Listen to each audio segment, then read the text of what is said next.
ہم مسلمانوں کے اندر میرے نبی صلی اللہ علیہ وسلم نے وہ انصاف کا نظام لے کے آئے تھے کہ حضرت علی ایک یہودی شہری سے جبکہ وہ خلیفہ وقت تھے کیس ہار جاتے ہیں کیونکہ قاضی ان کے بیٹے کی گواہی قبول نہیں کرتا. سوچے حضرت علی کا کیا مقام ہے. لیکن انصاف کا نظام دیکھیں اور ایک اقلیت ایک خلیفہ وقت کو سے کیس جیت جاتی ہے. نبی صلی اللہ علیہ وسلم نے اس لیے کہا تھا کہ وہ قومیں تباہ ہو جاتی ہیں. یہ یاد رکھیں کہ ہم تباہی کی طرف جا رہے ہیں کیونکہ طاقتور آج قانون سے اوپر ہے. اور میں اس لیے آپ کو یہ بات چیت اس لیے آج آپ سے کر رہا ہوں اور میں آپ کو مثالیں دینے لگا ہوں کہ ہو کیا رہے ہیں. ہم تباہی کی طرف جا رہے ہیں کیونکہ میرے نبی نے 1500 سال پہلے کہہ دیا تھا کہ طاقتور قانون چوری کرے تو اس کو بچ جائے, تو جو کمزور ہو وہی صرف جیلوں میں جائے. تو یہ ہو رہا ہے آج پاکستان, ابھی سے نہیں ہو رہا, کافی دیر سے ہے, لیکن اب تو اس انتہا پہ پہنچ گیا ہے کہ ہمیں خوف آنا چاہیے کہ یہ ملک اب جا کدھر رہا ہے. مجھے خوف آ رہا ہے. میں کوئی پالیٹکس کی وجہ سے یہ بات آپ سے نہیں کر رہا. مجھے اپنے ملک کا خوف آ رہا ہے کیونکہ میں نے ملک چھوڑ کے نہیں جانا. لوگ جو بھاگ جاتے ہیں ملک سے یا جو اپنی, میرے بھی بڑا آسان ہے, اگر میں دنیا میں باہر جاؤں تو میں جا سکتا ہوں, میرے لیے تو عمران خان کے لیے دروازے کھلے ہیں. لیکن عام لوگوں کی میں آج بات کر رہا ہوں, آپ جب سب سن رہے ہیں کتنے لوگ آپ باہر چلے جائیں گے. تو یہ تو وہ میرے نبی نے جو 1500 سال پہلے کہا, ہم تو وہ تیزی سے ادھر جا رہے ہیں. اور ہمارا وہ آج جو وہاں ہو رہا ہے, خیر اس پیمانے میں تو نہیں پہنچ سکتے کہ میرے نبی نے کہا میری بیٹی نے بھی جرم کیا تو اس کو سزا ملے گی, قانون سے اوپر کوئی نہیں. حضرت ابو بکر نے آتے ساتھ ہی پہلی سٹیٹمنٹ, میں انصاف قائم کروں گا, طاقتور کو قانون کے نیچے لے کے آؤں.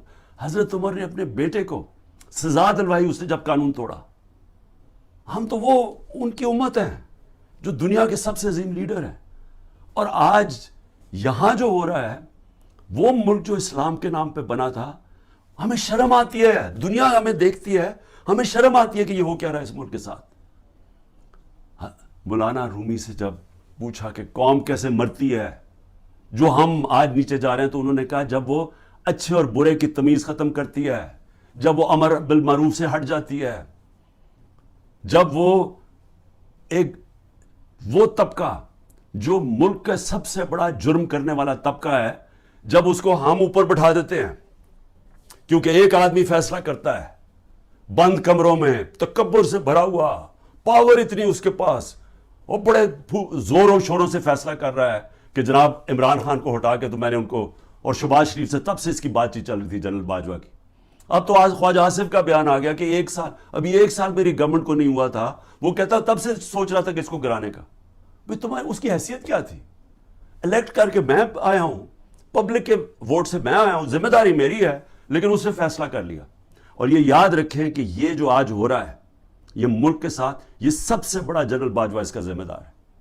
آپ کو پتہ ہے کہ جو ہم نے IMF میرے پاس آئی ملنے ہیں, جو ہم نے, کیونکہ گورنمنٹ ڈیفالٹ کرنے جا رہی تھی اس لیے ان کو یہ $3 ارب IMF کا چاہیے تھا. IMF کی سٹینڈ بائی اگریمنٹ کی اس لیے ضرورت ہے کہ ہم ڈیفالٹ کرنے جا رہے ہیں. ڈیفالٹ کا مطلب یہ سمجھ جائیں کہ جس وقت پاکستان ڈیفالٹ کرتا, ہماری یہ جو معیشت کے ابھی حالات ہے اس لیے بالکل ہی بیٹھ جانا تھا کیونکہ فنڈنگ بھی باہر سے ختم ہو جانی تھی, اور وہ نہیں ختم ہونی تھی جو پھر اس کے بعد مہنگائی آنی تھی. اور آج جو مہنگائی کا حال ہے, آپ تصور کریں نا کہ میں سارے تنخواہ دار طبقہ جو آج بیٹھا ہوا ہے, غریب لوگ, پینشنرز, مزدور, جو آج مہنگائی ہے اگر ڈیفالٹ کرتا اس سے دگنی مہنگائی ہو جانی تھی. اس لیے ہم نے فیصلہ کیا, حالانکہ وہ سوچے 10,000 لوگ ہمارے جیلوں میں ہیں, عمران خان کے اوپر 180 کیس ہو چکے ہیں, پہنچ گئے ہیں 180 تک, ہماری سینئر لیڈرشپ جیل میں, لوگ انڈر گراؤنڈ میں گھر توڑ رہے ہیں ان کے, ہر قسم کا ان کی بزنسز بند کر رہے ہیں. اس کے باوجود اپنے ملک کے لیے ہم نے کہا ٹھیک ہم یہ اگریمنٹ کرتے ہیں تاکہ ملک نہ بیٹھے. لیکن سوال میرا کچھ اور ہے. میرا سوال یہ ہے کہ جدھر آج ہم کھڑے ہیں, کیا یہ جو اوپر حکمران ہیں ان سے ہمیں کوئی امید لگائی جا سکتی ہے؟ نہیں لگائی جا سکتی. کیوں؟ کیونکہ یہ اوپر بیٹھے اس لیے نہیں ہیں کہ انہوں نے ملک ٹھیک کرنے آئے ہیں.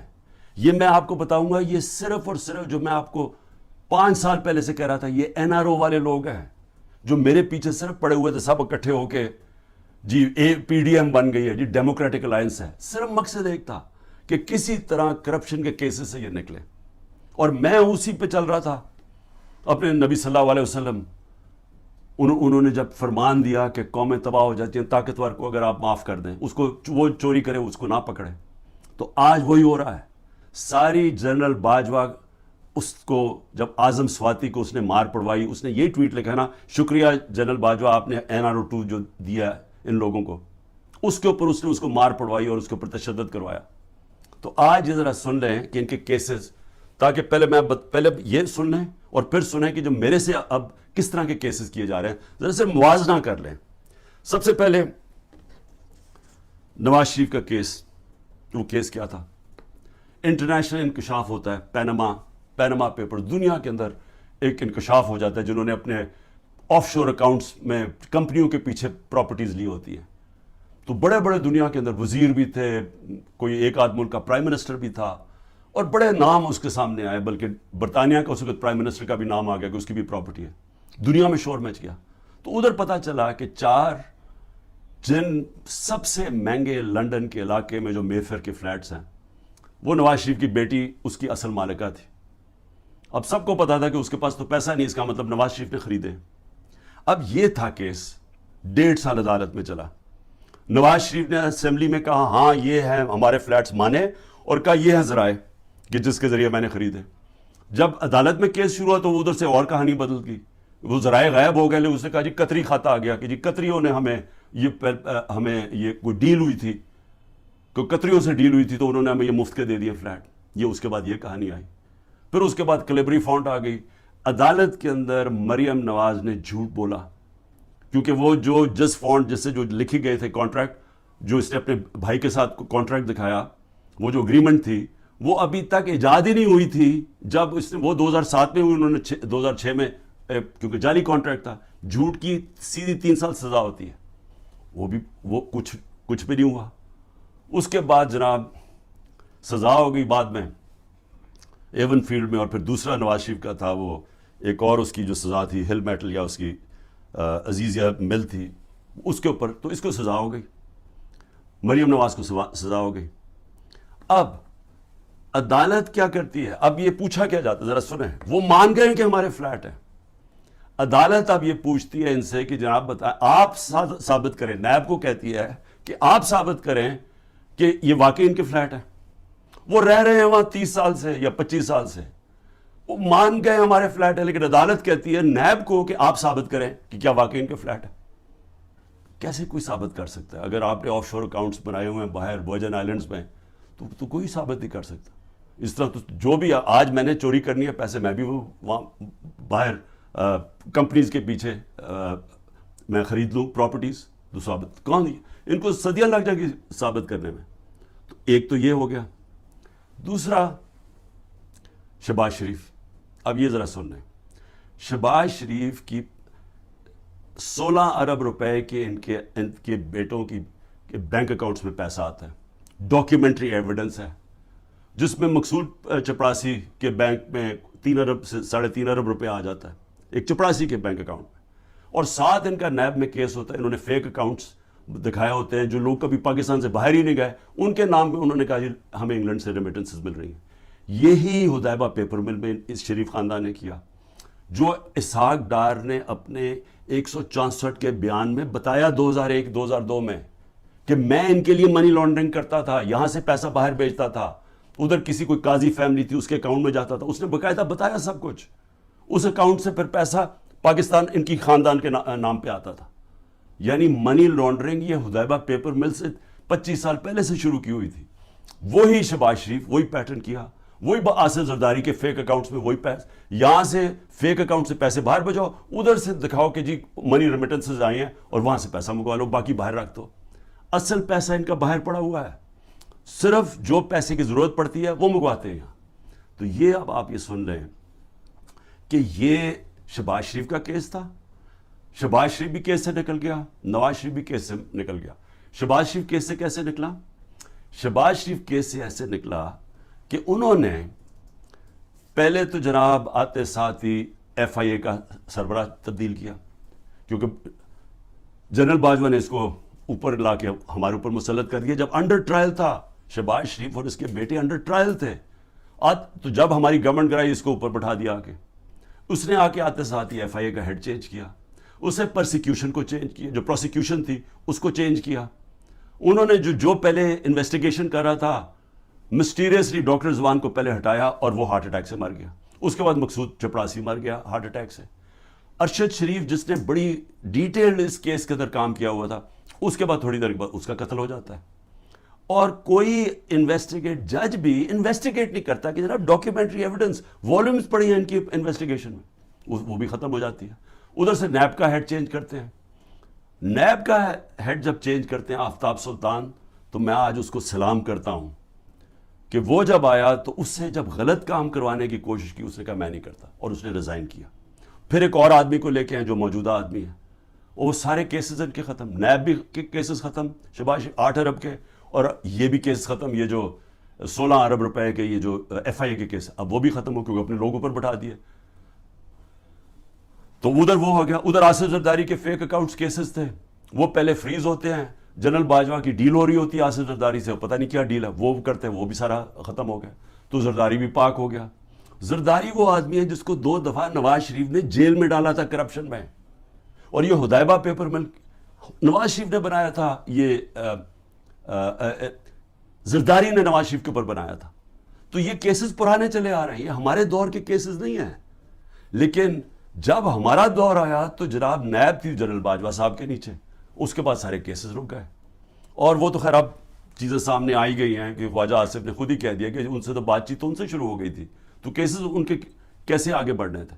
لیکن یہ سمجھ جائیں کہ جو آج اوپر طاقتور بیٹھے ہوئے ہیں, ان کی اربوں روپے کے کیسز معاف ہوئے ہیں. اور سب سے امپورٹنٹ چیز یہ ہے کہ یہ جب کیسز تھے یہ ان کی گورنمنٹ تھی. جو حمزہ شہباز اس ملک سے بھاگا ہے, وہ تو جب ایف آئی اے کا کیس ہے وہ جب ہماری گورنمنٹ تھی. لیکن جب نواز شریف کے بیٹے گھر یا ملک سے بھاگے ہیں تب تو ان کی گورنمنٹ تھی, کیونکہ ان سے پوچھا کہ جناب یہ مہنگے آپ کی پراپرٹیز کدھر سے آئیں. وہ باہر بھاگ گئے اور پھر کہتے جی ہم تو پاکستانی شہری نہیں ہیں, ہم برطانیہ کی شہری ہیں. اس کا مطلب کہ عمران خان اگر پرائم منسٹر بنے, یہاں سے چوری کر کے پیسے بھیجتا رہا اپنے بیٹوں کے سلمان اور قاسم کے اکاؤنٹس میں, اور کہے جی وہ تو پاکستانی شہری نہیں ہے, تو وہ جواب دہی نہیں ہے. تو یہی بیٹے بھی باہر بھاگ گئے, انہوں نے کہا جی ہم جواب دہی نہیں ہیں. اس کے بعد دماد بھاگتا ہے شہباز شریف کا, وہ جب نیب اس کو کرپشن کیس پہ بلاتی ہے وہ باہر بھاگ جاتا ہے ان کی گورنمنٹ کے نیچے. پھر ان کا فائنانس منسٹر اسحاق ڈار ملک سے باہر بھاگتا ہے جب نیب بلا کے پوچھتے ہیں کہ جی آپ کی یہ اثاثے ہیں, یہ آپ کے آئے کدھر سے ہے, یہ ایک دم آپ میر کیسے ہو گئے, وہ بھی ملک سے باہر بھاگ جاتا ہے ان کے دور میں. تو میں سوال پوچھ رہا ہوں کہ میں کیوں نہیں باہر بھاگ رہا. ان کے اوپر تو 1-2 کیسز تھے, میرے اوپر تو 180 کیس بن چکے ہیں. میں کیوں نہیں ملک چھوڑ کے بھاگ رہا, کیونکہ انہوں نے چوری کی ہوئی تھی. ان کے ایسٹس ہیں, ان کے پاس اربوں روپے کے ایسٹس ہیں جو یہ بتا ہی نہیں سکتے کدھر سے آئے ہیں, اور ملک سے باہر لے کے منی لانڈرنگ کیا, دگنی کرائم ہے. اور میں اب آتا ہوں 2 اور چیزیں میں آپ کو کہہ دوں. ہمارے 3.5 نیب کے سال میں 480 ارب روپیہ پاکستان نے نیب نے ریکور کیا چوری کا, کرپشن کا, 480 ارب روپیہ. اس سے پہلے سارے دور میں نیب نے 280 روپیہ ریکور کیا تھا. آج مجھے بتائیں کہ نیب سے کتنا پیسہ نیب نے کتنا پیسہ ریکور کیا. 1100 ارب روپیہ ریکور کرنا تھا, آج وہ کوئی پیسہ ریکور نہیں ہو رہا. اب نیب کا کام ہے کہ عمران خان کے اوپر کرو, یا جو ہمارے جو بھی اب مخالف ہیں ان سے پارٹی چھڑوانے کے لیے یا ان کو ڈرانے کے لیے. اب نیب کا صرف یہ کام رہ گیا. نیب جو پاکستان کے اندر, میں پھر سے کہتا ہوں, 480 ارب روپیہ ہمارے دور میں نیب نے ریکور کیا تھا, اور 1100 ارب روپیہ بچا ہوا تھا. انہوں نے قانون بدل دیے, ایک قانون بدل کے نیب کا قانون بدل دیا, اس پہ بچ گئے. اور دوسرا اپنا نیب کا ہیڈ بٹھا دیا ہے, جس طرح کے باقی انویسٹیگیٹنگ ایجنسیز کے اپنے لوگ بٹھا دیے. میں اب آگے آپ کو ذرا تھوڑا سا اور, کیونکہ بڑا امپورٹنٹ آپ کے لیے سمجھنا کہ آج اس ملک کے ساتھ ہم ہو کیا رہے اور ہم جا کدھر رہے ہیں. اس میں آ جائیں کہ اب میرے اوپر کیسز ہیں, میرے اوپر انہوں نے جس طرح میں نے کہا 180 کیسز کیے ہوئے ہیں. لیکن میں اب ان میں ذرا آپ کو بتانے لگا ہوں کہ یہ کون سے یہ کیسز یہ 6 مختلف ٹائپ کیسز میرے اوپر کیے ہوئے ہیں. تو میں ذرا سمجھ آئے کہ یہاں اربوں روپے کی چوری ہے اور 30 سال سے کیسز ان کے اوپر ہوتے آ رہے ہیں. مشرف نے این آر او دیا, ادھر بچ گئے. آصف زرداری کی کیس تھی, اس نے سر مال خریدا ہوا تھا, وہ انہوں نے جا کے پورا کیس کر کے جب وہ بکا سر مال, پیسہ پاکستان آنا تھا, این آر او دے دیا, وہ پیسہ اپنے پاس رکھ لیا. $60 ملین سوئٹزرلینڈ میں پڑے ہوئے تھے, وہ پاکستان نے کیس کیا وہاں, وہ پیسہ پاکستان آنے لگا تھا, این آر او دیا, وہ واپس چلے گئے. تو حدیبہ پیپر مل تو مشرف کے دور میں اس کے اوپر آگے پیش رفت ہی نہیں ہوئی, جس کے اوپر اسحاق ڈار نے باقاعدہ, پھر سے میں کہہ رہا ہوں, ڈیٹیلز دی ہوئی تھی کہ کیسے وہ منی لانڈرنگ کرتا تھا ان کے لیے. تو یہ لوگ آج اوپر بیٹھے ہیں, سب کیسز معاف کروا لیے, لیکن اب کر کیا رہے ہیں؟ اب یہ کر یہ رہے ہیں کہ انہوں نے اب اس کو استعمال کر رہے ہیں, اینٹی کرپشن کو, نیب کو اور ایف آئی اے کو, کس طرح اب صرف 1 پوائنٹ جائے, تحریک انصاف کو ختم کیا جائے. اب میرے اوپر کیسز سب سے زیادہ, پہلے آ جائے میرے کرپشن کیسز کیا میرا, میں پہلے بھی بول چکا ہوں لیکن میں آپ کو پھر یاد کرا دوں. سب سے پہلے القادر کیس کیا ہے؟ القادر کیس یہ ہے کہ میں نے ایک یونیورسٹی بنانی تھی, میں پہلے سے سوچ رہا تھا کہ مجھے موقع ملے تو ضرور بناؤں گا, کیونکہ ایک میں نے نمل یونیورسٹی بنائی ہوئی ہے, ایک میں نے القادر یونیورسٹی بنانی تھی. القادر کا میرا مقصد یہ تھا کہ یہاں سیرت نبی کے اوپر اپنے نوجوانوں کو, ان کو سمجھایا جائے, سیرت نبی کے اوپر وہ کھڑے ہو تاکہ ان کو لیڈرشپ آئے, ساتھ ٹیکنالوجی, یہ آئیڈیا تھا اس کا. اور یہ یونیورسٹی جب میں نے شروع کی تو اس کے اندر میرا مقصد تھا کہ ملک ریاض کو, کیونکہ ملک ریاض اور پروجیکٹس میں, راوی سٹی میں بھی تھا, ادھر بھی چیپ سستے ہاؤسنگ کے اندر بھی تھے, پھر بعد میں ہم نے جب یہ شروع کی سینٹرل بزنس ڈسٹرکٹ جو والٹن کی تھی, کیونکہ سب سے بڑا بلڈر ہے پاکستان کا. ملک ریاض کو صرف میں نے اس لیے کہا کہ آپ یہ کر دیں پروجیکٹ, کیونکہ ملک ریاض کی سپیڈ ہے, سب سے بڑا بلڈر ہے پاکستان میں. جو ملک ریاض نے 3 سال میں کام کیا ہے ہمارا یہ القادر میں, وہ ہمیں 14 سال 15 سال لگے نمل یونیورسٹی میں. یعنی اتنا کنسٹرکشن کا کام ہمیں 15 سال جو لگا وہ اس نے 3 سال میں کر دیا, کیونکہ وہ سب سے بڑا بلڈر ہے. میرا تو یہ مقصد تھا. ملک ریاض نے کہا میں یہ خود ہی سپانسر کرتا ہوں یہ آئیڈیا جو القادر کا ہے. اب یہ ہوتی ہے بات, یہ سمجھیں, یہ ہوتی ہے 2018 کی نومبر دسمبر کی بات ہے. اس کے بعد جب وہ اس کی اوپننگ شروع, اس کی جو سٹون لینگ ہے وہ مئی میں شروع ہو جاتی ہے, مئی 2019 میں. 2019 کی دسمبر میں ایک کیبنٹ کا فیصلہ آتا ہے, وہ میں بتا چکا ہوں آپ کو. کیبنٹ نے فیصلہ یہ کرنا تھا کہ کیا ہم نے ملک ریاض کے کوئی پیسے انگلینڈ کی نیشنل کرائم ایجنسی نے, انہوں نے فریز کیے ہوئے تھے ایز سسپیشس ٹرانزیکشن, کہ ہمیں شک ہے اس ٹرانزیکشن کے اوپر, منی لانڈرنگ پہ نہیں. اور اس کی ڈیل ہو جاتی ہے ان کے ساتھ. اب وہ پیسہ, وہ فیصلہ کرتا ہے کہ سپریم کورٹ میں ملک ریاض نے پیسہ دینا ہے, وہ اس میں ڈالنا چاہتا ہے سپریم کورٹ کے اکاؤنٹ میں, اور ان کی ڈیل ہوتی ہے. ہمارے کیبنٹ کے سامنے صرف یہ فیصلہ آتا ہے کہ اگر آپ اس کو ڈیل کو کانفیڈینشیل رکھیں گے, جو اس کے اور اس میں تھی, لیکن عدالت میں آپ لے جا سکتے ہیں, لیکن صرف کیبنٹ, کیونکہ کیبنٹ میں پبلک ہو جانی تھی, تو وہ کہتا ہے پبلک نہ ہو. اگر آپ کانفیڈینشیل رکھیں گے تو 190 ملین پاؤنڈ پاکستان آ جائے گا سپریم کورٹ کے اکاؤنٹ میں. لیکن اگر آپ نہیں کریں گے تو آپ کو جا کے انگلینڈ میں کیس کرنا پڑے گا, اور وہاں ثابت کرنا پڑے گا کہ منی لانڈرنگ ہے یا نہیں ہے. وہ سول کیس تھا. ہمیں جو کیبنٹ میں بتایا جاتا ہے, اور وہاں یاد رکھیں لا منسٹر تھے, وہاں فائنانس منسٹر تھے, وہاں کیبنٹ سیکرٹری تھے, جن لوگ جو اس کے اوپر بات کر سکتے ہیں. تو سب نے یہ جو کنسنسس بنا کہ اگر ہم سول کیس کرتے ہیں یہ ثابت کرنے کے لیے منی لانڈرنگ, وہ ہمیں 5-6 سال لگ جائیں گے, اور اگر کیس ہار جاتے پیسہ وہی رہ جاتا تھا. تو یونانیمس فیصلہ ہوتا ہے کہ ہاں پیسہ تو پاکستان آ رہا ہے. یہ تھا. یہ میرے پہ کہہ رہے ہیں کہ جناب القادر یونیورسٹی جو آپ نے بنائی ہے, اس کی وجہ سے آپ نے یہ ملک ریاض کا پیسہ, یہ جانا چاہیے تھا پاکستان گورنمنٹ کو, بجائے چلا گیا سپریم کورٹ کے اندر. بھئی اگر پہلے تو ساری کیبنٹ کا فیصلہ ہے, منٹس ہیں اس کے اوپر, کسی نے کوئی آبجیکشن, کیونکہ ساروں کے لیے عقل تو یہ کہتی تھی نا کہ 190 ملین پاؤنڈ پاکستان آ رہا ہے. دوسرا, اگر آج آپ یہ سمجھتے ہیں کہ جی کوئی اس میں غلط ہوا ہے, اس کو گورنمنٹ کے پاس آنا چاہیے, سپریم کورٹ کو آپ لکھیں کہ جی غلط آ گیا ہے, اس کو پیسے کو وہاں کریں, اور اگر وہ ملک ریاض آبجیکٹ کرتا ہے, ہم جا کے انگلینڈ میں کیس کریں گے, ہم جا کے وہ ثابت کریں گے, ہمیں ثابت کرنا پڑے گا. یاد رکھیں ہمارے اوپر ہے, پھر گورنمنٹ پہ کہ ثابت کریں کہ جناب یہ پیسہ منی لانڈرنگ کا تھا. اب یہ جو بھی وکیل جانتے ہیں ان کو پتہ ہے کہ وہاں ثابت کرنا آسان نہیں ہے. بہرحال ابھی کر سکتے ہیں, تو اس میں عمران خان کا کیا فائدہ ہوا؟ پیسے پڑے ہیں سپریم کورٹ میں، دوسری طرف وہ القادر کھڑی ہوئی ہے، وہ ایک ٹرسٹ چل رہا ہے، ٹرسٹ ڈیڈ کے اندر لکھا ہوا ہے کہ کوئی بھی ٹرسٹی، یا عمران خان اور بشرا بیگم کو اس لیے بنایا کیونکہ ان کو سیرت نبی میں انٹرسٹ ہے. جب آپ ٹرسٹ بناتے ہیں لوگوں کو ان کو لے کے آتے ہیں جو کہ اپنا ٹائم دے سکیں، کیونکہ اس میں کوئی تنخواہ تو ملتی نہیں ہے، اس میں کوئی ٹی اے ڈی اے نہیں ملتا. یہ آپ مفت تب کام کرتے ہیں جب آپ کا شوق ہو کسی چیز میں. ٹرسٹ چل رہا ہے، 100% وہاں اسٹوڈنٹس مفت پڑھ رہے ہیں. ٹرسٹ ہے، زمین ہے ساری ٹرسٹ کے نام پہ. اگر خدا نہ خواستہ یہ ٹرسٹ نہیں چلے گا، وہ واپس چلی جائے گی جس نے ڈونیشن دی ہے. میرا اس میں یا مجھے اس کا کیا فائدہ ہے؟ اس کو کہہ رہے ہیں کرپشن. اور دوسرا کرپشن سننے ذرا کیا ہے، توشہ خانہ.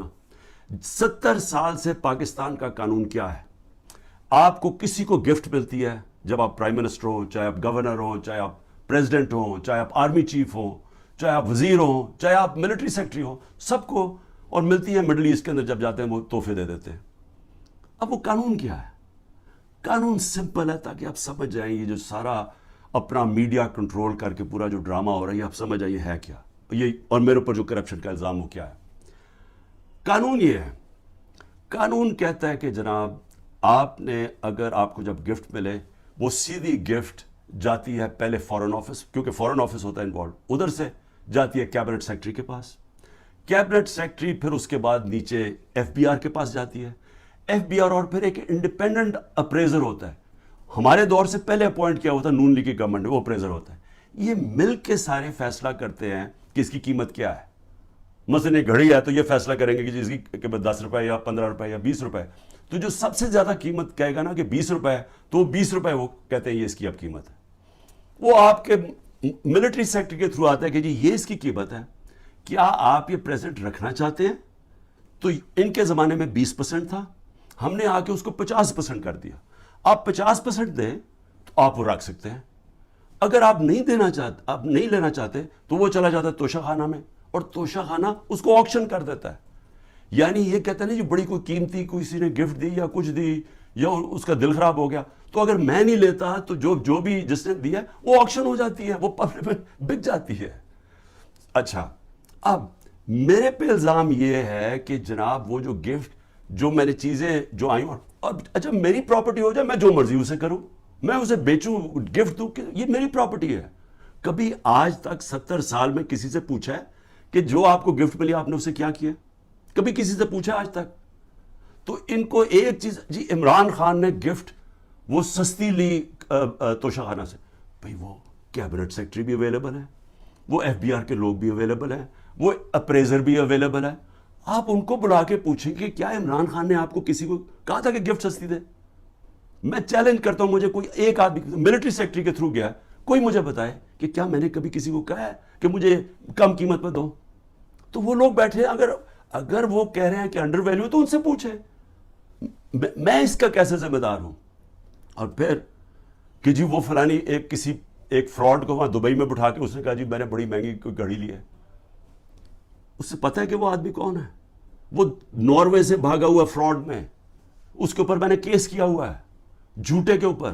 وہ اس میں پتہ نہیں فرح کدھر آ گئی میری بشرا بیگم کو، ان کا کیا لینا دینا اس سے؟ کہتا جی وہ فرح نے آ کے کوئی گھڑی بیچی، وہ پتہ چلا کہ وہ تو دبئی گئی نہیں اس سال جس دن وہ جس سال کہہ رہے. تو صرف کسی نہ کسی طرح عمران خان کو پکڑ کے یہ کرو. یہ ہے توشہ خانہ کا کیس. اور اگر کسی کو پکڑنا ہے توشہ خانہ کیس میں تو اس میں مریم نواز پکڑی جاتی ہے، نواز شریف پکڑا جاتا ہے اور آصف زرداری، کیونکہ انہوں نے وہاں سے مہنگی گاڑیاں توشہ خانہ میں سے انہوں نے وہ گاڑیاں خریدی اور سستے قیمت پہ وہ خرید سکتے ہی نہیں تھے، کیونکہ توشہ خانہ میں گاڑی آپ نہیں لے سکتے. مجھے بھی گاڑی ایک ملی تھی، آپ گاڑی قانون کے مطابق نہیں لے سکتے. ان تینوں نے بھی گاڑی، اس نے زرداری نے 3 گاڑیاں نکالی، نواز شریف نے مہنگی گاڑی پہلے 9 سال چلائی، اور اس کے بعد جا کے جب یہ یوسف رضا ہے تب اس نے ڈکلیئر کی اور اس کی پھر ایک قیمت ادا کی. اور مریم نواز نے ڈکلیئر ہی نہیں کی توشہ خانہ میں گاڑی جو کہ ابو دھابی سے رائل فیملی سے ملی، اور وہ اس نے جا کے پھر آگے بیچ دی. تو مجھے یہ بتائیں کہ ان کے اوپر جو واضح طور پہ قانون ٹوٹا ہوا ہے، اس میں تو قانون ہی کوئی نہیں ٹوٹا. مجھے بتائیں میں نے کیا الیگل چیز کی ہے؟ انہوں نے تو قانون توڑا ہوا ہے، ان کو نہیں کچھ کسی کو پکڑنا. پھر آگے چلیں. میرے پر ایک کیس ہے جی کہ میری بہن کو میں نے انفلوئنس کر کے ایک 6 ارب کی زمین دلوا دی صرف 6 کروڑ میں. اور 6 ارب کی اس لیے کیونکہ وہاں کوئی نہر لگنی تھی تو اس سے اس کی قیمت اوپر چلی جا رہی تھی. اور میں نے زبردستی لوگوں سے کہا کہ کیونکہ میں پرائم منسٹر تھا, میں نے زبردستی کہا کہ وہ کسانوں سے اسے زمین دلوا دی. اب یہ اتنے ڈفرز ہیں, ان کو یہ نہیں پتا کہ جو میری بہن نے پیسے دیے وہ چیک سے دیے ہوئے پیسے. چیک 25 اپریل کو 2022 کو ایک چیک دیا گیا ہے اور 2 جون 2022 کو دوسرا چیک دیا گیا ہے. عمران خان 9 اپریل کو پرائم منسٹر ہٹ چکا تھا, تو میں نے کیسے انفلوئنس کیا وہ کسانوں کو؟ اگر یہ ہے میرے اوپر کرپشن کے کیسز, اس کے اوپر چکر لگ رہا ہے میرے, کبھی ایک عدالت سے کبھی نیب میں اچھا. اور توشہ خانہ کے اوپر نیب کا بھی کیس ہے, توشہ خانہ کے اوپر الیکشن کمیشن کا بھی کیس ہے, اور ایف آئی آر بھی کٹی ہوئی ہے ایک ہی توشہ خانہ کے اوپر. یہ آگے کرپشن کے کیسز. آگے چلے ذرا میں آپ کو ذرا بتا دوں کہ اور کون سے کیسز ہیں. اچھا جی, قتل کیس. کوئٹہ کے اندر قتل ہوتا ہے,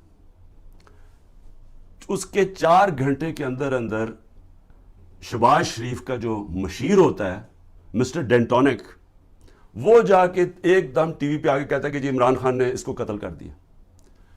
اس وقت میرے پر 150 کیسز تھے. مجھے کیا پتا کہ کون سا کیس ہے, کون سا وکیل ہے. وہ ہمیں ریڈار پہ نہیں تھا کہ پتہ نہیں وہ کیا کیس ہے. مجھے تو یہ نہیں پتا کیس کیا تھا. جی وکیل کو عمران خان نے قتل کروا دیا. اس کے بعد اس کے بیٹے کو اٹھاتی ہے پولیس. سارے کوئٹہ کو پتا کیا ہوا, کیونکہ ساری وکلا کمیونٹی کو پتا ہے. اس کو 12 گھنٹے پولیس رکھتی ہے, سافٹ ویئر اپڈیٹ ہوتا ہے, اور اس کے بعد وہ ایف آئی آر میں عمران خان کا نام لے دیتا ہے کہ عمران خان نے قتل کیا. اس کے اگلے دن اس کی بیوی سٹیٹمنٹ, اس کی ویڈیو ریکارڈنگ سٹیٹمنٹ ہے کہ یہ میرے خاندان نے, رشتہ داروں نے اس کا قتل کیا ہے. اس سے پہلے ایک باقاعدہ ڈیمونسٹریشن ہوتی ہے اس وکیل کے خلاف کہ اس نے ہمارا قتل کروایا ہے. عدالت کو وہی وکیل جا کے کہتا ہے کہ میرے کیسز سے بھی میں نہ لگاؤ, یہاں لگاؤ کیونکہ ہماری دشمنیاں ہیں. اس کا قتل میرے پہ ڈال کے اور ایف آئی آر کٹ جاتی ہے 302 کی, اور کہتے ہیں جی آپ کوٹا جا کے اپیئر کریں. اور پھر اس سے پہلے ضلع شاہ کا جب 8 مارچ کو قتل ہوتا ہے پولیس کسٹڈی میں, میرے اوپر پھر قتل کا کیس ڈال دیتے ہیں. میں گھر میں بیٹھا ہوا ہوں, مجھے پتہ ہی نہیں کیا ہو رہا, کیونکہ یہاں ٹیئر گیسنگ چل رہی تھی اس دن, کیونکہ ہم اپنی ریلی نکالنے لگے. پتہ چلا جرا ایک دم 144 پولیس نے لگا کے تو ریلی روک دی ہے. تو میں اندر بیٹھا ہوں, میرے اوپر 302 کا قتل کا کیس ہو جاتا ہے. 3 دن کے بعد جب ضلع شاہ کا پوسٹ مارٹم ہوتا ہے اور پتہ چلتا ہے کہ 26 جگہ اس کے اوپر تشدد کر کے اس کو قتل کیا. اب اس کے بعد پولیس پھنس جاتی ہے. پھر کیا کرتی ہے, نہیں جی وہ ایکسیڈنٹ ہوا ہے, اور ایکسیڈنٹ میں بھی پھر مجھے بات ہے کہ جی میں نے کوئی انفارمیشن نہیں دی, ایک اور ایف آئی آر کٹ جاتی ہے.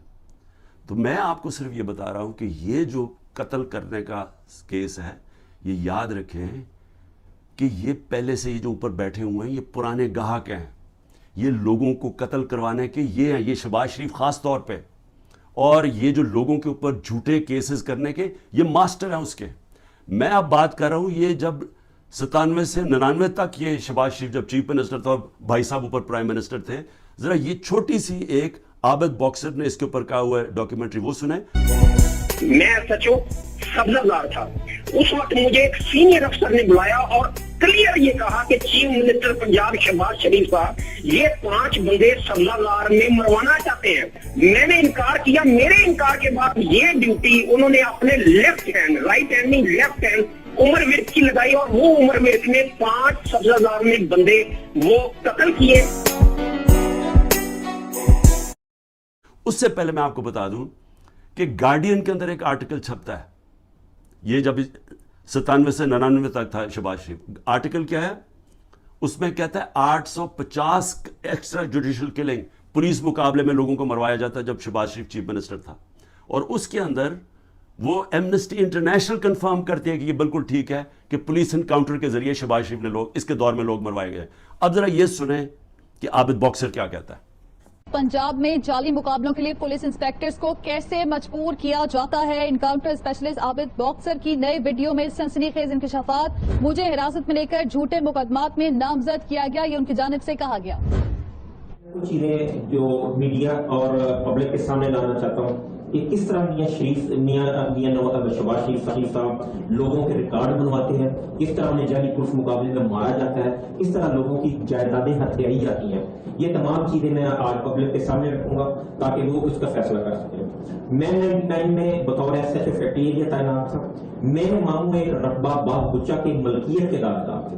میاں صاحب اس کو خریدنا چاہتے تھے لیکن قیمت میاں صاحب کی مرضی کی ڈیسائیڈ نہیں ہو رہی تھی، جس کے بعد میاں صاحب نے اس کو ہتھیانے کا فیصلہ کیا. لیاقت نام کے مالی کو مدعی بنا دیا گیا اور مدعی بنانے کے بعد اس کو ایک پرچہ دے دیا گیا کہ یہ تمام رجسٹریاں باغ بچہ کی جو ہے یہ جعلی اور بیک ڈیٹڈ ہے. اور ایک فکرہ لکھوا دیا گیا کہ میرے ماموں ظفر عباس نے مالی کو دھمکی لگائی ہے کہ میں عابد باکسر سے تجھے مروا دوں گا. یہ جو بات یا یہ جو لائن ہے یہ اینٹی کرپشن لا کے مطابق کوئی جرم نہیں بڑھتا. زیادہ سے زیادہ اگر ہوتا تو 506 کا پرچہ میرے ماموں کے خلاف درج ہو سکتا تھا. میرے ماموں پہ پریشر ڈالا گیا، میرے ماموں یہ پریشر برداشت نہ کر سکے اور وہ بچوں کے ساتھ بیرون ملک چلے گئے. میاں شہباز شریف صاحب کے حکم پر مجھے معطل کر دیا گیا. معطل کرنے کے بعد مجھے گرفتار کر لیا گیا. گرفتار کرنے کے بعد مختلف تھانوں میں مجھے زیر حراست رکھا گیا. اس کے بعد ایک لیٹر حمزہ شہباز کا جو منظر عام پہ آیا تمام پاکستان کے اخبارات میں چھپا.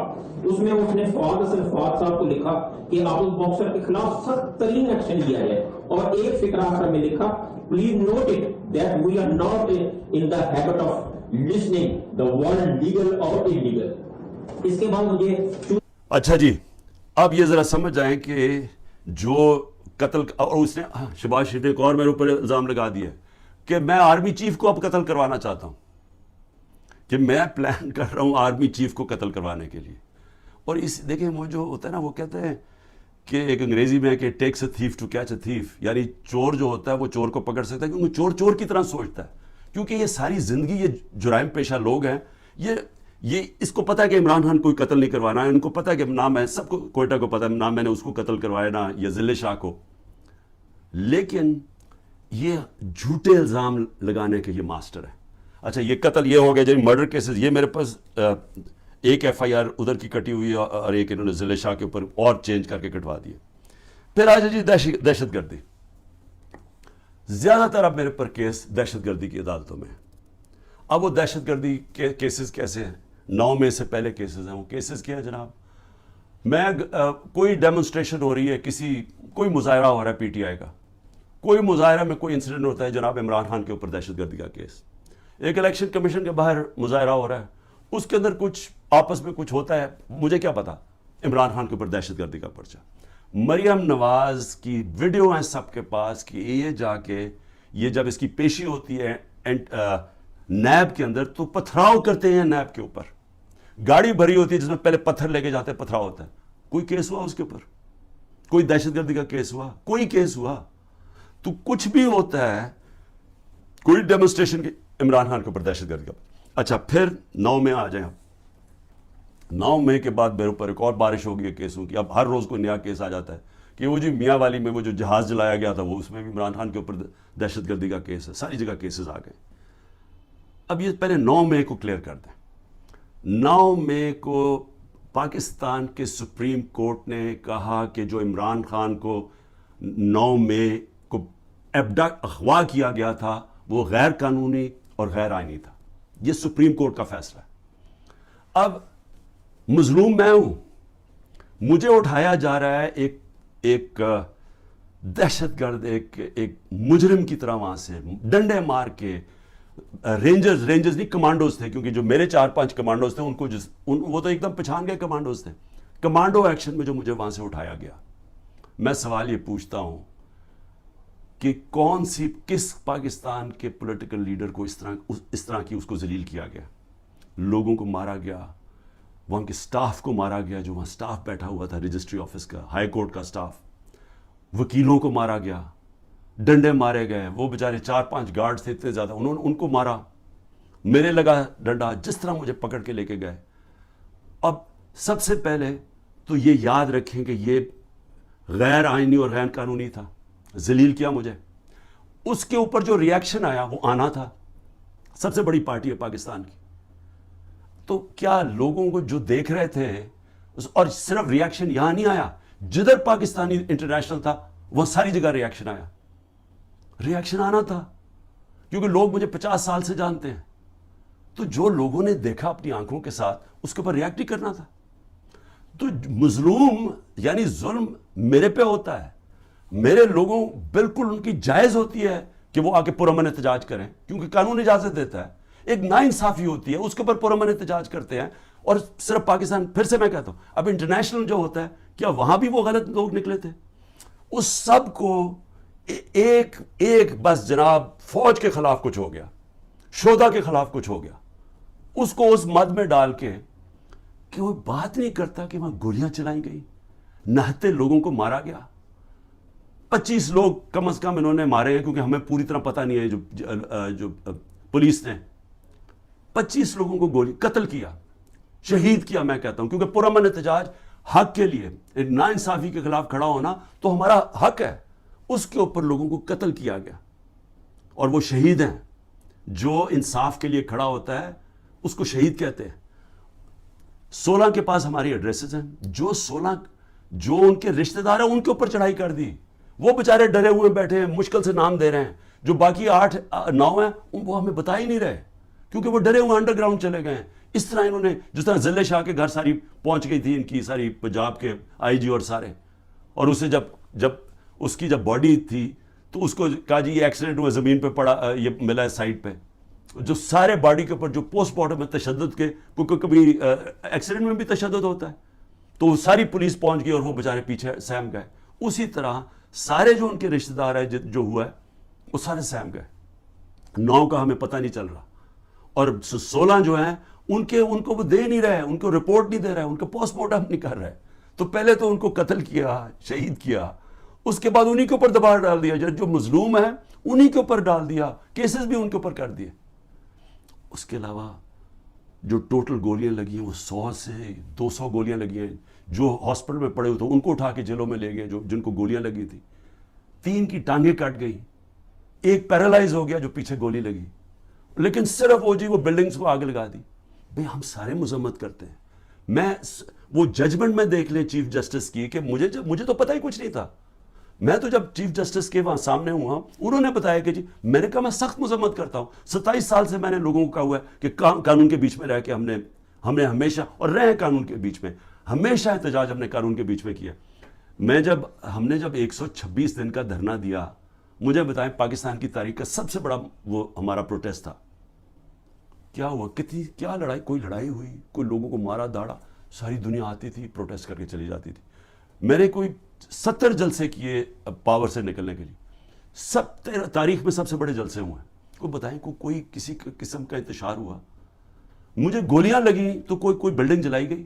تو یہ جو ہوا ہے, ہم بار بار کہہ رہے ہیں کہ جی اس کی انڈیپینڈنٹ انویسٹیگیشن کروائیں. ہر چیز کی ہمیشہ انڈیپینڈنٹ انویسٹیگیشن ہوتی. ہمارا کچھ سن ہی نہیں رہا. ہمارے پاس جو ایویڈنس ہے کہ یہ لوگ اندر گھسائے ہوئے تھے جنہوں نے جا کے یہ جو جلائی ہے, میں چیلنج کرتا ہوں کہ یہ جو ہوا ہے کور کمانڈر کا گھر, اس کے اوپر صحیح انویسٹیگیشن ہو, آپ کو پتہ چلے گا کہ پیچھے کتنی بڑی سازش ہوئی ہے. یہ سب سے پہلے تو پنجاب پولیس, آئی جی پولیس سے پوچھے. جب کیپٹل ہل کے اندر واشنگٹن میں جب ٹرمپ کے سپورٹرز چڑھ گئے, سب سے پہلے انہوں نے پولیس چیف کو خارج کروایا, اس سے فارغ کیا. تو اس سے کیوں نہیں کوئی پوچھ رہا؟ اوپر سے یہ کہہ رہے جی عمران خان ملٹری کورٹ میں, یہ عمران خان اس میں ملوث تھا.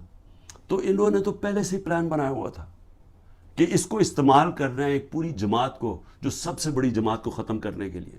اور یہ پوری کوشش کر رہے ہیں کہ جو لوگوں کو جیلوں میں ڈالا, جو کر رہے ہیں لوگوں سے. یعنی میں کبھی نہیں سمجھتا تھا کہ یہ ملک اتنا نیچے چلا جائے گا, کہ ہماری اخلاقیات اتنی گر جائیں گی. نبی صلی اللہ علیہ وسلم جب جنگ بھی جانے سے پہلے کہتے تھے, نہ تم نے عورتوں کو, مخالف دشمنوں کی, نہ عورتوں کو, نہ بچوں کو, نہ بوڑھوں کو, نہ درخت کاٹتے ہیں. یعنی اتنا دشمنوں کے خلاف تھا. جو ہمارے ساتھ ہو رہا ہے, اور نہ عورتیں دیکھتے ہیں, نہ بچے دیکھتے ہیں, نہ ان کی بزنسز دیکھتے ہیں. جس طرح کا ان کے رشتہ دار, ان کے جاننے والے سب کے اوپر پہنچ جاتے ہیں. یعنی ایسی کبھی میں نے اس طرح کا ظلم نہیں دیکھا جو ہمارے خلاف اس وقت ہو رہا ہے. اور آڑ کس کی لے رہے ہیں؟ جناب بہت بڑا ظلم کر دیا ہم نے 9 مئی کو. تو 9 مئی کو جو میرے سے ظلم ہوا, جو شروع ہی ہوا, جس کی وجہ سے سارا کچھ ریاکشن ہوا, اس کے اوپر تو کوئی انکوائری بھی نہیں ہوئی. اور اس لیے میں یہ ابھی تو جو کیسز اب بن رہے ہیں اس کی آڑ لے کے ہر دوسرے دن ایک نیا دہشت گردی کا کیس بن جاتا ہے جو 180 تک پہنچ چکا ہوں. اور یہ اب ممکن ہی نہیں ہے میرے لیے کہ میں ساری جگہ بھاگا پھروں. کوئی میاں والی میں کیس ہے, فیصل آباد میں کیس, جدھر جدھر جی وہ 9 مئی کا بنا کے جس کو کیسز ہے. تو کوشش کر رہا ہوں, ملک سے تو نہیں بھاگوں گا. ہو سکے گا کہ ایک وقت ایسا آئے گا کہ میں یہ نہیں کر سکوں, جیل میں ڈال دیں گے, ڈال دے, تیار ہوں میں جیل کے لیے. صرف ایک اور میں چیز کہنا چاہتا ہوں, یہ 144 سے لگا دیتے. ایک یہ نیا ڈرامہ شروع کیا. ہم اب الیکشن کیمپین 8 مارچ کو الیکشن کیمپین کا اپنا آغاز کرتے ہیں. 7 مارچ کو بیٹھ کے پولیس سے طے کرتے ہیں روٹ یہ لاہور کی کہ ہم اپنی, کیونکہ سپریم کورٹ 30 اپریل کا الیکشن اناؤنس کر دیتا ہے, تو ہم اپنی آغاز کرتے ہیں کیمپین کا. صبح پتہ چلتا ہے جی ایک دم ساری جگہ پولیس پہنچ گئی, راستے بند کر دیے, واٹر کیننز آ گئی ہیں, ٹیئر گیسنگ شروع ہو گئی جو ریلی. اور میں گھر بیٹھا انتظار کر رہا ہوں, اب میں نے ریلی جوائن کرنی ہے. پتہ چلا جناب ٹیئر گیسنگ ہو گئی ہے, میرے گھر کے بعد پولیس پہنچ گئی. اس کے بعد اگلے دن اس دن زلیشا قتل ہو جاتا ہے, اور جو تشدد سے اس کو بیچارے کو شہید کرتے. اس کے بعد یہ ذرا سنتے جائیں, 14 مارچ کو وارنٹ آ جاتی ہے میرے گھر میں کہ جی آپ کو ہم پکڑنا چاہتے ہیں, کیونکہ آپ نے وہ 18 مارچ کو میں نے ایک عدالت میں اپیئر ہونا ہے میجسٹریٹ کے کورٹ میں. 4 دن پہلے پولیس پہنچ جاتی ہے. آپ کو اگر میجسٹریٹ کورٹ میں پیش بھی ہونا ہے تو ایک دن 24 گھنٹے میں پیش کرنا پڑتا ہے, وہ 4 دن پہلے پولیس پہنچ جاتی ہے. اور وہ جو کیس تھا, میں کہہ رہا ہوں, ہماری سینئر لیڈرشپ کہہ رہی ہے ہاں جی عمران خان عدالت میں پیش ہوگا, وہ سارے باہر پولیس کو کہہ رہی ہے, وہ سن ہی نہیں رہے. اس کے بعد جو یہ ذرا سمجھیں, جو CRPC کرمنل کوڈ کا جو سیکشن 75 ہے, اس کے مطابق اگر آپ وکیل آپ کو ایشورٹی بانڈ دے دیتا ہے کہ عمران خان 18 کو پہنچے گا, تو وہ اریسٹ نہیں کر سکتے. یہاں کا جناب جو CCPO ہے, اس کے پیچھے میرا وکیل, اور وہ بھی وکیل بھی ہائی کورٹ بار ایسوسی ایشن کا پریزیڈنٹ, وہ پیچھے پھر رہا ہے ایشورٹی بانڈ لینے کے, وہ مل ہی نہیں رہا اسے, کیونکہ بدنیت ہے. یہاں پھر مجھے اغوا کرنے آئے تھے, 24 گھنٹے میرے گھر کے اوپر اٹیک کیا. اچھا اب پھر 144 وہاں ہمارا 14 مئی کو جب ہم دیکھ رہے ہیں کہ الیکشن نہیں کرنے جا رہے, تو ہم 6 مئی کو اپنی آئین کے لیے, کیونکہ آئینی طور پہ ان کو الیکشن کروانا چاہیے تھا 14 مئی کو, جب آئینی طور پہ الیکشن نہیں کر رہے تو ہمیں کیا پتہ چلتا ہے کہ جی ایک دم اسلام آباد میں ہم ریلیز نکال رہے ہیں, سارے ملک میں ریلیز نکل رہے ہیں. اسلام آباد میں ریلی نکلتی ہے 144, عمران خان کے اوپر یہاں کیس ہو جاتا ہے. سارے پاکستان میں ریلیز نکل رہی ہیں, لیکن اسلام آباد میں جی کیونکہ 144 لگا دیا تھا, وہ 144 لگتا ہی صرف ہمارے لیے. مولانا فضل الرحمان نے ریڈ زون میں جا کے 144 کے دوران سپریم کورٹ کے باہر پورا گالیاں نکالی چیف جسٹس کو, عدالتوں کو گالیاں نکالی سپریم کورٹ کے چیف جسٹس کو کھڑے ہو کے, اور انسانوں نے تقریریں کی ریڈ زون کے اندر. اس کے لیے 144 نہیں تھا, اس کو بلکہ فیسیلیٹیٹ کر رہی ہے حکومت جا کے وہ ریلی نکالنے کے لیے. لیکن ایک آئین کے لیے, ایک آئین کی خلاف ورزی ہو رہی ہے, اس کے لیے ریلی نکل رہی ہے, اور اس کے اوپر عمران خان کے اوپر کیس. تو یہ ہیں اس طرح کے کیسز. میں آخر میں اب کہنا کیا چاہتا ہوں, دیکھیں میں اپنی قوم سے بات کرنا چاہتا ہوں. میں نے تو اس کا مقابلہ کرنا ہی ہے, میں تو آپ کو کہہ بیٹھا ہوں. اتنے زیادہ کیسز ہیں میرا, تو اب بلکہ میں وکیل ہی تقریباً بن گیا ہوں, اور میرا اب عدالتیں تو میرے آفس ہی بن گئی ہیں. میرا تو ہر روز ایسے ہے کہ جس طرح میں آفس جا رہا ہوں, اور میں تو اس کا مقابلہ کرتا رہوں گا.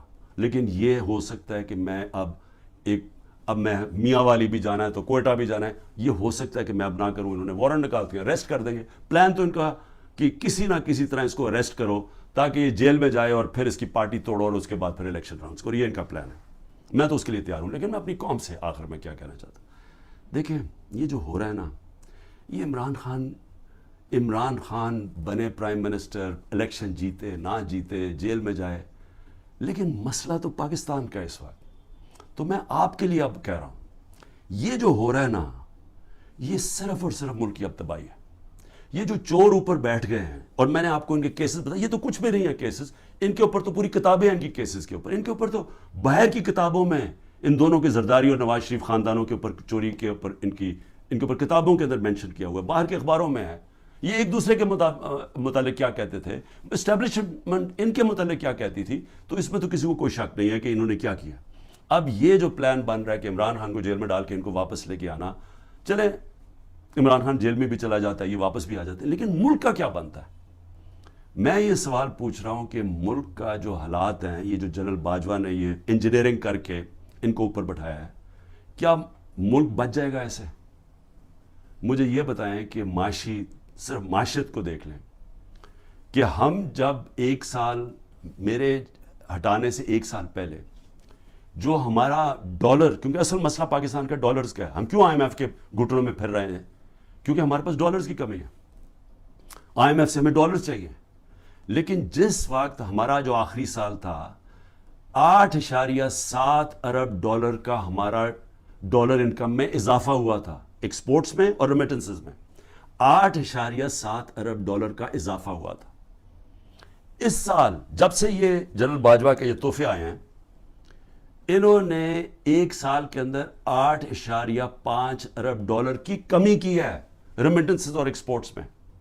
وہ جو ہمارا بڑھا تھا اور ہمارا پورا ماشاءاللہ جس طرح ہم جا رہے تھے مزید ہمارا اور بڑھنا تھا، کیونکہ ہمارا 2 سال میں بڑھتا جا رہا تھا.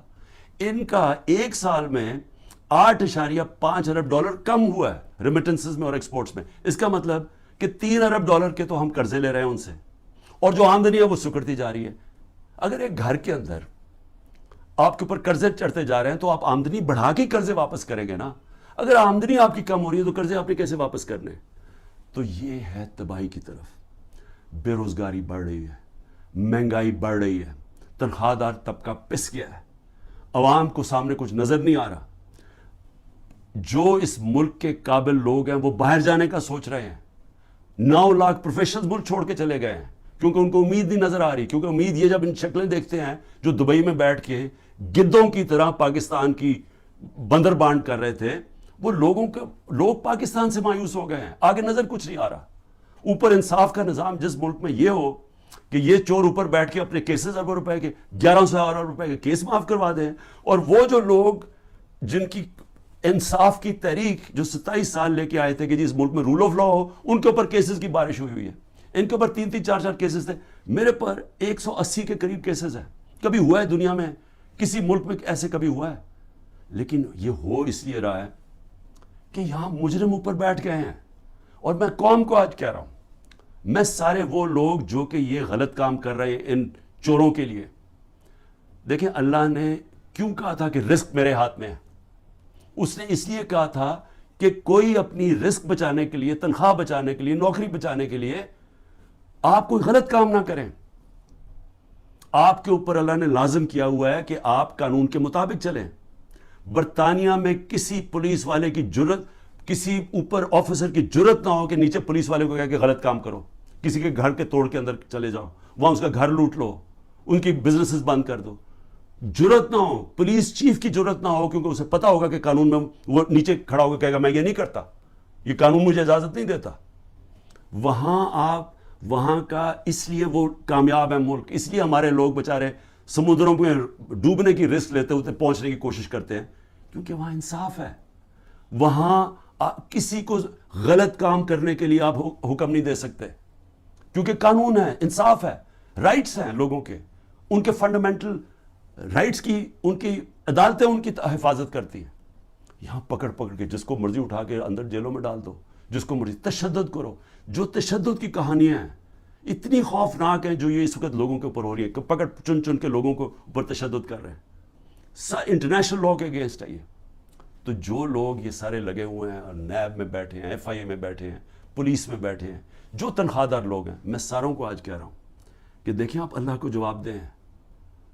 آپ یہ جو چیزیں کر رہے ہیں، آپ اپنے ملک کی تباہی کے راستے پہ ملک کو لے کے جا رہے ہیں، اور آپ اپنی آخرت بھی تباہ کر رہے ہیں. آپ کو کوئی ضرورت نہیں ہے، جب رزق اللہ نے کہا میرے ہاتھ میں ہے، آپ کو غلط کام کرنا اور گناہ کرنا کی یہ نہ کہنا اوپر والے کو کہیں گے کہ نہیں جی میں تو کیا کرتا، مجھے اوپر سے غلط آرڈر آیا ہے. آپ کا رائٹ ہے کہ غلط آرڈرز آپ نہ مانیں. یہ آپ کو قانون اجازت دیتا ہے، جو کہ کسی بھی مغربی جمہوریت کے اندر کسی کی جرت نہیں ہے، کسی آفیسر کی جرت نہیں ہے کسی نیچلے والے سے غلط کام کروایا جائے. یہ میں صرف آخر میں اس لیے کہہ رہا ہوں کہ اللہ نے امر بالمعروف کا ہمیں حکم دیا ہوا ہے کہ اچھائی کے ساتھ کھڑے ہو، برائی کے خلاف جہاد کرو. وہ معاشرے کا بنیاد بنتی ہے، اور عدل اور انصاف اور امر بالمعروف پہ معاشرہ کھڑا ہوتا ہے. جو وہ معاشرہ اوپر جاتا ہے جو مدینہ کی ریاست میں ہوا تھا، اور اس کو جب آپ خلاف جائیں گے تو وہ آپ اپنے پھر تباہی کا راستہ اختیار کر لیتے ہیں، جو مجھے افسوس سے کہنا پڑتا ہے جس طرف اس وقت ہم تیزی سے جا رہے ہیں۔ پاکستان زندہ باد۔